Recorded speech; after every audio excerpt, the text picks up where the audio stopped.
Hello, writers.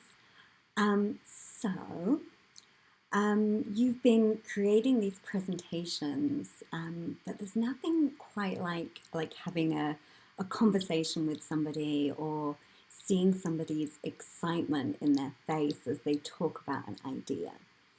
And as teachers, like a lot of this happens kind of informally.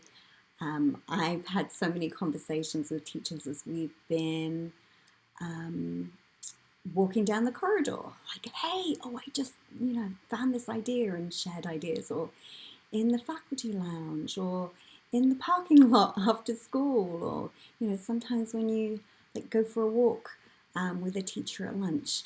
And as teachers, like, it's really powerful. We can't learn everything on our own. So sharing ideas is really important. So, what I would like you to do in a Flipgrid post is share something from your book that you're excited about that you would like to apply in your future teaching. So, you've read like about 2/3 of the book now.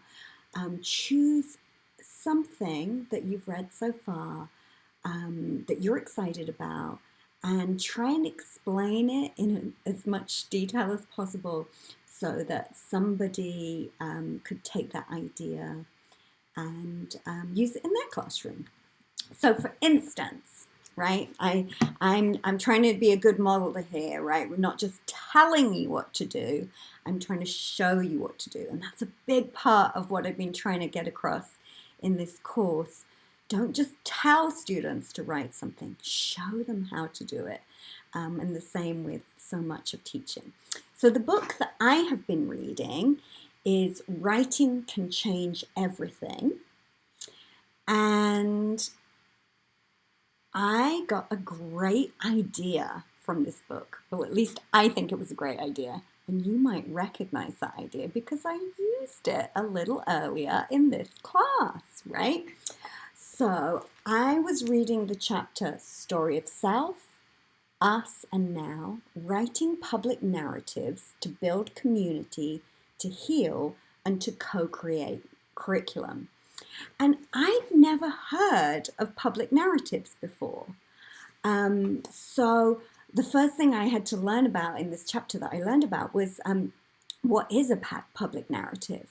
And I love the idea of how public narratives like connect some of your own personal stories or some of the things that have happened in your life with the wider community and the world, and like then you get to in the story of now you get to talk about the change that you'd really like to see in the world.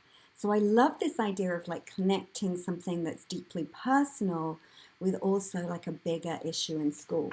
And in this chapter, the author, and the author's name is Matthew Homrick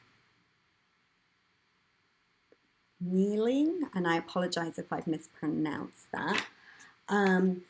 He gives really good advice about what is a public narrative.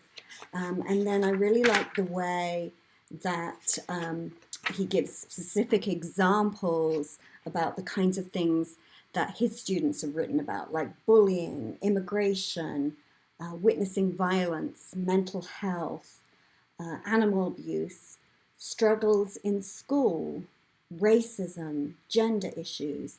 So, he gives a lot of specific examples. So I could, think about taking this into my classroom or my course and explaining to students what a story of self, a story of us, and a story of now is. And then getting students to write about this in the classroom. And some of the reasons why I thought that I was really attracted to this idea and I thought that it would be a good one to use is, he talks about, as he reflects on this project that he did with students, he talks about writing as healing, which I love because I don't think we talk about that enough in schools, right? And one of his students said, I felt like I got a lot off my chest. I personally really enjoyed writing it about a problem I was facing. And then he also then goes on to talk about writing as community, and that to me is again another really powerful issue. I think in schools we often think about writing as something that is individual, that only individuals do, but I love the idea of thinking about writing as community. And then another thing that's really dear to my heart and very important, and that he relates this project to, is writing as participatory, culturally sustaining pedagogy. Um, and he talks about one of the theories that underpins a lot of his work that he does in the classroom is culturally sustaining pedagogy. Um, and I love the idea that culturally sustaining pedagogy, and this is from Paris, he talks about this quote, builds on decades of crucial asset-based pedagogy research and has countered pervasive deficit approaches. And to me, that is again something that's really dear to my heart, and I feel really strongly about that. That when we look at students writing or any form of their work, we want to be thinking in asset-based ways. We want to really be drawing on students' culture and not using deficit language about students struggling. And I think this project is an opportunity to do that. And you may notice, well, that I actually took this project and he had the students doing it in traditional written essay form, but you don't always have to take an idea and use it exactly as it is. I also wanted to really encourage you to think about doing this public narrative as a digital composition project. So that was the idea, one of the ideas, but you only need to explain one idea that I took from this book.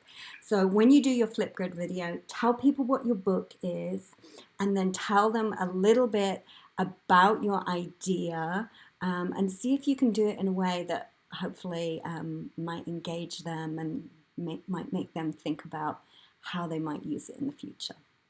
Thank you.